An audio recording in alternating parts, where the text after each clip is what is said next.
জাতিসংঘর মানবাধিকার কার্যালয়ের যে আঞ্চলিক অফিস, এইটা করে আপনি এখানে জাতীয় মূল্যবোধ বিরোধী একটা অবস্থান তৈরি করবেন, এই স্পেস আপনারা কেউ দেয় নাই। আপনাকে চেকস অ্যান্ড ব্যালেন্স তৈরি করতে হবে। এবং দেখেন, এই সরকার মৌলিক কাজ একটার মধ্যেও নাই, যত অকাজ আছে সেইগুলো ডাইকে ডেকে আনে।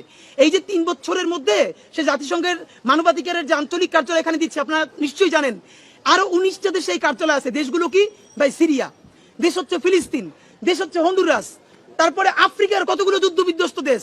তা আপনি ভাবেন, আফ্রিকার এই যুদ্ধ বিধ্বস্ত দেশগুলো, ফিলিস্তিনের পাশে, সিরিয়ার পাশে বাংলাদেশের নামটা লেখা থাকবে কেন? বাংলাদেশ কি যুদ্ধ বিধ্বস্ত দেশ? এখানে কি গৃহযুদ্ধ হয়েছে, নাকি এখানে কোনো বহিঃশত্রুর আক্রমণের যুদ্ধ হয়েছে? তাহলে এটা কি? আবার এমন একটা ব্যাপার, এই গুরুত্বপূর্ণ ডিসিশনে ইন্টারিম নিচ্ছে কোনো ধরনের রাজনৈতিক দলের পরামর্শ ছাড়া। সে বিএনপির সাথে আলোচনা করে নাই, জামাতের সাথে আলোচনা করে নাই, এনসিপির সাথে আলোচনা করে নাই, তড়ি ঘড়ি করে সে তাকে অনুমতি দিয়ে দিচ্ছে।